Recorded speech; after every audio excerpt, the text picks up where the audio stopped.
Hi guys, welcome back to another video. So today's video is going to be very simple. I'm just going to be making some cabbage, and I just have a half of a cabbage that I still had left. And then I'm going to have some turkey sausage, and I'm going to slice this up into bite-sized pieces. And then I have some chopped onion, and this is a sweet onion. So I'm going to basically saute the onions, and I'm going to cook my meat first, and then I'm going to pull that from the pan. Then I will add my cabbage, and then I'll add the meat back at the end because I don't want it to lose its flavor, so I don't want it to be steaming while the cabbage is cooking and then lose a lot of the flavor. So I'm going to pull that out and then add it back towards the end. So I have some cornbread already in the oven. This is going to be a nice, very quick and simple meal, and this is something that I love. I don't know if you guys love cabbage and the sausage together. You can either use the turkey sausage, which is what I have here, or you can use the beef. But that is a very good combination when you put this stuff together. So I'm going to go ahead and get my cabbage shredded up. I like mine in really thin shreds, and I'll show you that. And then I will be back when I get that done so you can see the next step in the process. Alright, you guys, so I have my cabbage shredded up, and this is how I like mine to be, shredded really thinly. And then I have my sausages here, and I just cut those in little small pieces. So I'm going to go ahead and move over to the stove and start the cooking process. So I will get my camera moved over here, and I'll bring you right back with me. Alright, you guys, so first thing I'm going to do is just add my sausage to the pan because as I stated, I wanted to cook that first.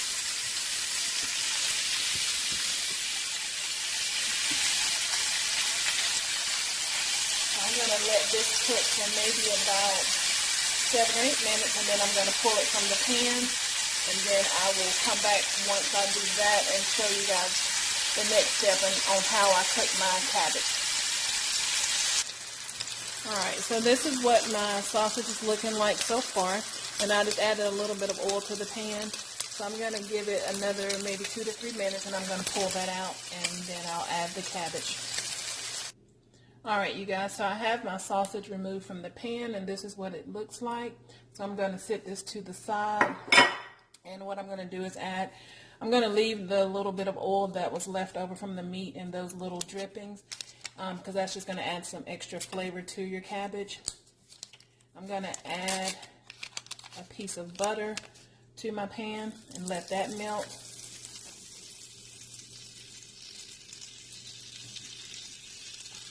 And then I'm going to add in my onions, and you do want to turn down your heat while you're melting this butter so that it does not burn.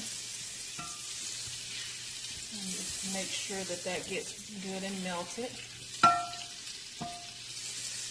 And once that is melted, you're going to add your onions to the pan. So, and this is just, like I said, a chopped sweet onion, and that's going to add a nice flavor to your cabbage. It's not going to have a harsh oniony taste, but you'll have the sweet taste of the onion. So you can definitely use whatever type of onion or no onion at all, but this is what I choose to use.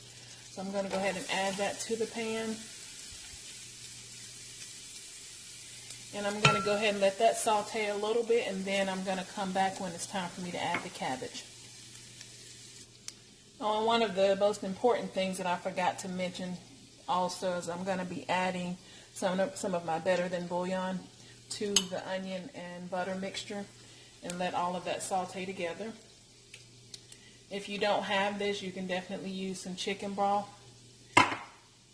but this is very good, so I suggest you get some of this. It'll really enhance the flavor of your cabbage or a lot of different dishes, but definitely your cabbage. So I'm going to continue to let these onions saute, and I'll be right back with you. Alright, you guys, so once your onions have sauteed and you've gotten everything mixed up really well, you're just going to go ahead and add your cabbage.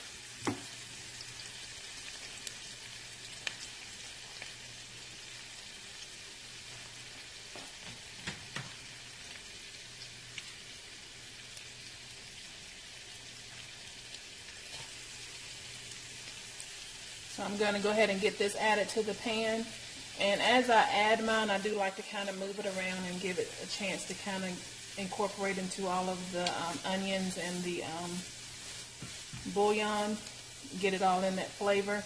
So I'm going to go ahead and continue to add this, and I'll be back once it's all added and show you the next step. Alright you guys, so now that I have it all in the pan and I've moved it around and got all of the flavor from the bouillon and the onions mixed in, I'm going to add a little bit of black pepper.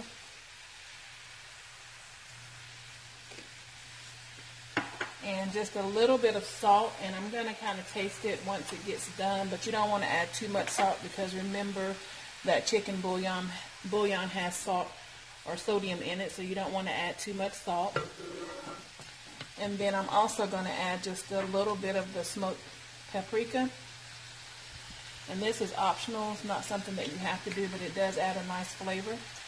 So I'm going to continue to let this cook, and it shouldn't take much longer. I don't know about you guys, but I like my cabbage to be a little bit on the crunchy side. I don't like it too mushy, so, but of course you can cook yours to your liking. So I'm going to go ahead and let this continue to cook, and I will be back with you once I'm ready to add the sausage back to the dish.